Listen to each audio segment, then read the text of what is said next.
মানে বিজেপিৰ পালি নেতা আকাশ ফুকন নামৰ সেই মানুহজন পাগল প্ৰকৃতিৰ মানুহ, চেয়াবলীয়া এগৰাকী মানুহ আৰু মেণ্টেলি তেওঁ কোনো কাৰণতে ষ্টেবল নহয়। মন্ত্ৰী ৰণোজ পেগুক ব্যক্তিগত জীৱনক লৈ তেওঁ যি ধৰণে আক্ৰমণ কৰিছে, যি ধৰণৰ অসভ্য আচৰণ কৰি গালি গালাজ কৰিছে, সেই মানুহজন কোনো কাৰণতে আচলতে এজন সুস্থ মানুহ হ'বই নোৱাৰে। আৰু আপোনালোকে নিশ্চয় খবৰ লাভ কৰিছে, সেইজনেই বোলে হিমন্ত বিশ্ব শৰ্মাৰ অতি ঘনিষ্ঠ, 2026 চনৰ বোলে বিধায়কৰ দাবীদাৰ তেওঁ। দেৰগাঁও সমষ্টিৰ পৰা তেওঁ বোলে বিধায়ক হ'ব।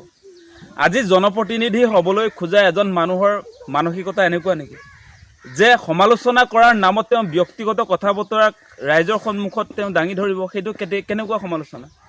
আমি সমালোচনা কৰোঁ, আমি হিমন্ত বিশ্ব শৰ্মাক সমালোচনা কৰোঁ, আজি ৰণোজ পেগুক আমি সমালোচনা কৰিছোঁ। ৰণোজ পেগুক সমালোচনা কৰিছোঁ মানে আমি ব্যক্তিগত জীৱনক লৈ কেতিয়াও সমালোচনা কৰা নাই। কোনো মানুহক আচলতে ব্যক্তিগত জীৱনক লৈ আমি সমালোচনা কৰাটো উচিত নহয়।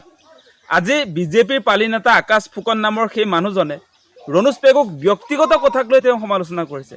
আজি ব্যক্তিগতভাৱে ৰণোজ পেগুক তেওঁ ৰাইজৰ সন্মুখত আচলতে ৰণোজ পেগুৰ স্বাভিমানৰ ওপৰত তেওঁ আঘাত সানিছে।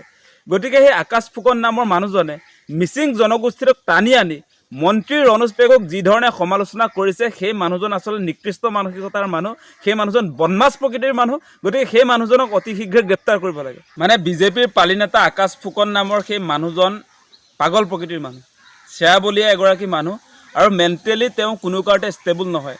মন্ত্ৰী ৰণোজ পেগুক ব্যক্তিগত জীৱনক লৈ তেওঁ যি ধৰণে আক্ৰমণ কৰিছে, যি ধৰণৰ অসভ্য আচৰণ কৰি গালি গালাজ কৰিছে, সেই মানুহজন কোনো কাৰণতে আচলতে এজন সুস্থ মানুহ হ'বই নোৱাৰে। আৰু আপোনালোকে নিশ্চয় খবৰ লাভ কৰিছে, সেইজনেই বোলে হিমন্ত বিশ্ব শৰ্মাৰ অতি ঘনিষ্ঠ, 2026 চনৰ বোলে বিধায়কৰ দাবীদাৰ তেওঁ। দেৰগাঁও সমষ্টিৰ পৰা তেওঁ বোলে বিধায়ক হ'ব। আজি জনপ্ৰতিনিধি হ'বলৈ খোজা এজন মানুহৰ মানসিকতা এনেকুৱা নেকি যে সমালোচনা কৰাৰ নামত তেওঁ ব্যক্তিগত কথা বতৰাক ৰাইজৰ সন্মুখত তেওঁ দাঙি ধৰিব? সেইটো কেনেকুৱা সমালোচনা?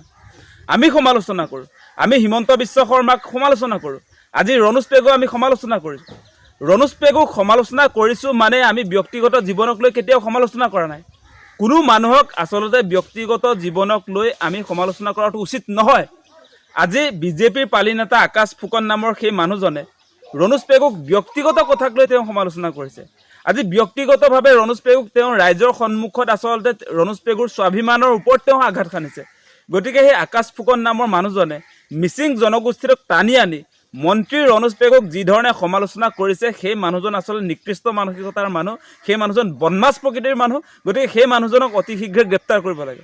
যিকোনো খবৰৰ বাবে যোগাযোগ কৰক 7099017330 লগতে 7099017110 নম্বৰত।